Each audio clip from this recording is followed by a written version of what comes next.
I disappeared from the Colorado woods 12 years ago. Written by Zachariusfrost. Before I begin, let me give a piece of advice that is of the utmost importance. If you ever find yourself walking alone in the woods or anywhere remote and away from other people, and suddenly everything goes completely silent around you, stop what you are doing immediately. You only have a few seconds to act. Stop and drop to your knees. Put your face in the dirt and curl your arms around the back of your head. Close your eyes and take slow, deep breaths. Do not move a muscle. And whatever you hear, do not open your eyes. The best you can hope is that you will be ignored. It should pass within a couple of minutes. If you hear birds chirping or wind rustling the trees, then you should be okay. When you feel ready, slowly uncurl your hands from your head, open your eyes, and ensure that you are in the same location you were before it began. If you open your eyes and suddenly find yourself somewhere else than where you were before, then the rest of this is for you. I sincerely hope it helps. This method isn't foolproof, but it's the best advice I've got to offer. And I sure wish I would have known it when it happened to me. It may not have made a difference, but it would have been better than nothing. I'll warn you now, this is a long story, but I'm going to try and encapsulate it all into just a couple posts to hopefully reach as many people as I can. It's taken me a long time to prepare myself to tell this, but now I feel I have to, because I know I'm not the only one. 12 years ago, I was a camp counselor for a Christian youth camp located in the mountains of Colorado. I was 20 years old, and that was my 4th summer working out there. I loved the place, and had been attending annually since I was 12 years old. It was your standard youth summer camp, with a nearby lake, arts and crafts, and a hiking expedition through the woods. Pay was minimal, but that wasn't really the point. I did it because I truly loved the job, and I actually looked forward to doing it every summer. The kids and staff that kept the operation going were wonderful, and I have nothing but good things to say about them. I think some of them may still blame themselves for what happened, but they shouldn't. No one could have possibly known what was out there. I was an early bird, used to wake up at dawn, and take some time to hike the local trails before the daily activities began. That day was much like any other, and after filling my thermos with some freshly brewed coffee, I set out just as the sunrise began to bathe the land in a reddish-orange effulgence. There was a path out there known to everybody as Rendezvous. It was about a 3-mile circle through some unkept terrain. The trees folded into the path in a way that made it difficult to see where you had been, or where you were going. This made it a bit disorientating to try and ascertain your location at any given time. As long as you stuck to the path, you would be led right back to the campsite, but it wouldn't feel like it. Just as you'd be sure you were hopelessly lost and about to call in the search team, you'd arrive back at the camp. That was the motto. Just stick to the path and you'd rendezvous at the camp eventually. Part of the trail crested at one point to give a marvelous view of the rolling Colorado plains from an elevated spectacle atop the Rocky Mountains. That was the main reason I enjoyed hiking it. That day I was walking along the trail alone, as I had done dozens if not hundreds of times before. Came up to the crest and rested to enjoy the view a moment before continuing on the trail. On my way back around, I suddenly became aware of something which struck me as unusual. It was a summer morning, early August, and quickly warming. Despite that, the birds weren't chirping, and the usual sound of rustling insects and forest ambience were not present. I paused and listened for a moment, and my confusion grew more pronounced. There was nothing, just absolute silence. I could almost hear my own heart beating. A feeling of what I can only describe as some sort of uncanny existential sense of deja vu then struck me out of nowhere.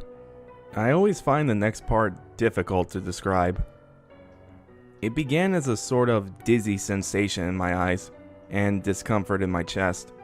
The trees and path around me seemed to rumble, then twist and elongate, and the ground looked like it was breathing in and out. My initial thought was that I was having some kind of seizure or stroke, despite never having any serious medical issues like that before or since. It just felt like everything had suddenly stopped being real. I felt an aching begin in my head, and in seconds it became so agonizingly painful that I collapsed to my knees. I pressed my hands hard to my face and prayed it would end. I felt immense pressure from all around me, pushing on every square inch of my body. The whole thing happened so quick, and the memory is so clouded. It felt like my body was about to implode inward on itself. Like I was being turned inside out, slipping through a black hole, or being folded like origami. Despite how unpleasant that may sound, the only real pain was my throbbing head, which culminated in severe pressure between my eyes. The whole world was just completely discombobulated beyond anything describable for a few moments. I thought I was dying, but then it stopped. I suddenly regained composure to find myself on hands and knees in the dirt, and suddenly the world had gone darker. I hobbled to my feet and nearly collapsed back down again. The previous sunlight was gone, and there was no sign of the trail I had been walking on. I was in a grove of woods, but it wasn't the same place. Everything was different. The environment was dark, but despite that, I could see perfectly fine. I looked to the sky and realized the sun was gone, and the sky was entirely black. I thought I just passed out for a few hours, but then I realized there were no stars in the sky, no moon either. There was something else though. It looked like a giant green ring surrounding a dark orb. The black orb center might have just been empty space, but in that moment, I thought it was some kind of weird solar eclipse. It was too big for that though, and neither the sun or moon have ever appeared that large in the sky before. The iridescent green from the ring beamed across the vicinity, giving the landscape an oddly earthen glow. I looked harder at the vegetation and the trees around me. They looked different than any trees I'd seen before. The bark on their trunks were almost like scales, sleek and jagged, meshed in an almost perfectly symmetrical pattern. They protruded in little semicircle shapes and lined the entire frame of the trees like armored plating. The leaves were almost leathery, feeling more like fabric than vegetation. I almost had a panic attack in that moment as I realized I had absolutely no idea where I was or what had happened to bring me there. My initial thought was that I had died and awoken in hell, and that was what scared me the most. The area around me seemed to contradict that notion though.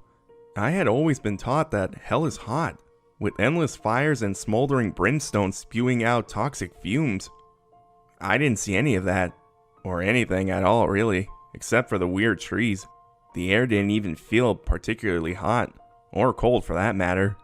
It just was, with no temperature to severe in either direction. I was wearing a pair of tan cargo shorts, a simple black t-shirt, and my hiking boots. In my pockets there were my sunglasses, a tube of chapstick, a pocket knife, my pocket Bible, a folded up packet of gum, and my compass. At least that had all remained the same. I didn't even have my phone on me. I doubt it would have made much of a difference, but still I should have been more prepared. I took the compass out and found the needle was pointing directly behind me. The location where I last remembered being was south of the campsite, meaning in theory I should be able to head north and get back. As I spun around though, I realized the compass didn't reorient itself. I shook it and the needle just twirled around aimlessly. It wasn't pointing north. It wasn't pointing anywhere. I don't know how to explain that, but just figure it must have been damaged somehow. Regardless, I still felt I had to do something, so I began to walk. There were no sounds of animals there, no wind or forest ambience of any kind, just complete silence, except for the sounds of my boots on the dirt. The entire area was coated by the eerie green light, courtesy of the strange ring in the sky. Made everything look kinda like the bottom of a murky pond. It felt almost like a weird dream as I made my way through that strange place. The trees seemed distended and curl upwards further and further, taller and more twisted than any I'd ever seen before. I found myself almost getting lost staring up at them, and I was paranoid that the things up there were staring back and waiting to strike. Suddenly in the distance, I heard something arise. I couldn't tell where or what it was, but I could hear something moving far off. I heard it ascend upwards, but the tall trees blocked my sight. I could tell it was coming closer, and it scared the hell out of me. The trees began to rustle ahead of me, and quickly I dug down into a small depression of the land. I curled up tight into a ball, and prayed I wouldn't be seen. I then heard what I can only really describe as a whooshing sound, like some huge bird suddenly flew overhead. I saw the trees rustle voraciously, and heard the snapping of twigs as something enormous soared overhead. I clutched up tighter and prayed it would pass. Apparently my prayers were answered, because the thing, whatever it was, simply flew past. I heard trees rustling and snapping further away, and soon it was silent once again. I stayed hidden for several more minutes, but eventually the sight of something caught my eye. About 30 yards ahead of me, a dense grayish fog emerged and began rolling forward. It took only a second for me to realize it was coming towards me, and fast. I got up and began to jog away from the advancing wall of fog. I thought maybe it was actually smoke, but I didn't see a fire or smell anything burning. It was moving quick, and it soon became apparent that I would not be able to outrun it.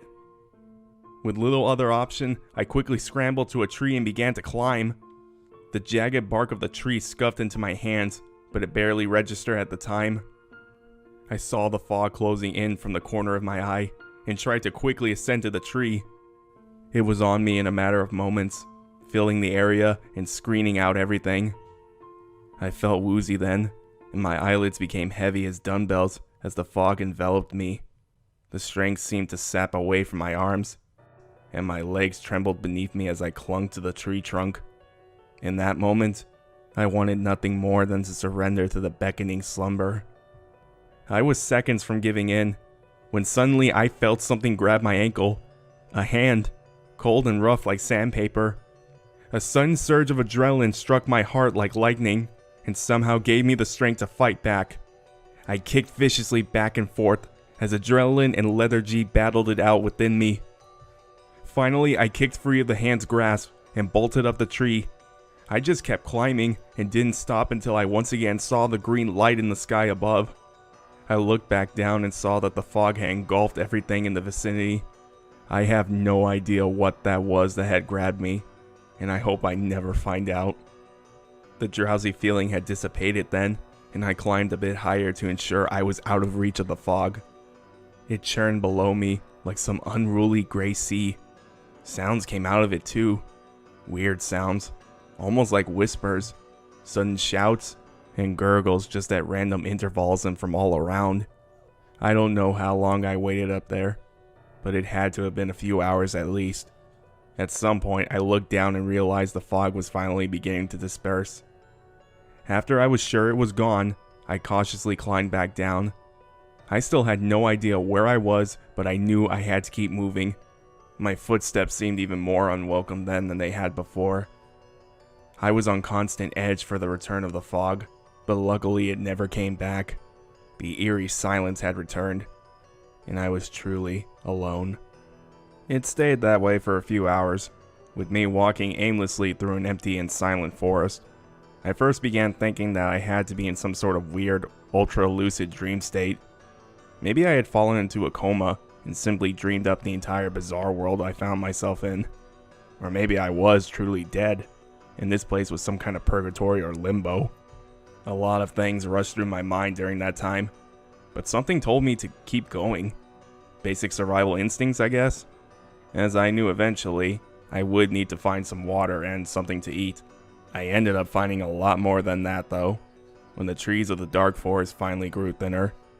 I hustled and broke through the tree line, only to find a larger open field in front of me on a slight downward slope.